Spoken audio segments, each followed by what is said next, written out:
Hi guys! Ito na yung araw na pinakahihintay namin ng anak ko kasi mamamasyal kami ngayon sa Osaka. So eto, naghihintay kami ng bus kasi yung oras is 8:41 ng umaga. So eto ngayon, bumibiyahe na ang bus papunta ng Osaka at dadaan kami ng expressway. So ngayon, makikita natin dito sa loob ng bus, meron silang libreng Wi-Fi at meron silang lagayan ng mga pet bottles para sa inumin at meron din silang saksakan ng phone pag sakaling wala ng hindi na fully charged yung phone mo.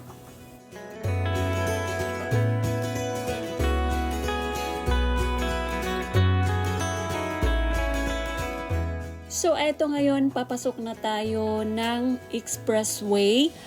At ang biyahe mula Takamatsu hanggang Osaka ay aabot ng 3 oras mahigit. So eto, may mga ETC, ibig sabihin pwede na dire-diretso na lang yung pagpasok mo kasi ginagamitan siya ng credit card. Pero meron naman yung mano-mano lang na magbibigay ka ng pera doon sa staff. Pero karamihan talaga dito sa Japan, puro na ETC yung ginagamit para mabilis yung biyahe. Itong dinadaanan namin ay papunta ng Osaka, Kobe, Naruto, at yung doon naman sa kabila, doon sa may unahan ay papunta naman yun ng Matsuyama, Kochi, at papunta na rin ng Okayama.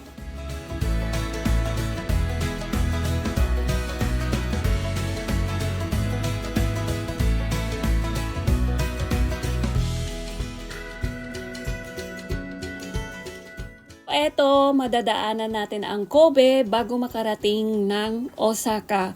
So eto, dito sa Kobe may makikita tayong mga malalaking pabrika ng mga sasakyan at kung ano-ano pa. So eto, mga malalaki talaga siyang kumpanya na nandito na dito sa side ko na kinukuhanan ko ng video.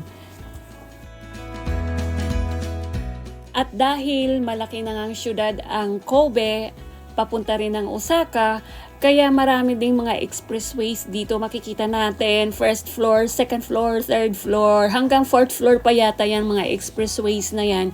At yung iba niyan ay mga dinadaanan din ng mga trains. At dito makikita natin mga matataas na buildings at kung ano-ano pa.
Finally, nakarating na rin tayo ng Osaka.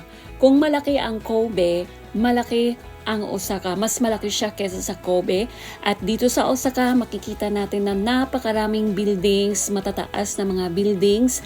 Pero usually talaga, napakarami dito mga condominiums. Kasi dito sa Japan, halos lahat ng tao ay sa mga condominiums nakatira. Kasi nga, maliit lang ang Japan at malaki ang population nila.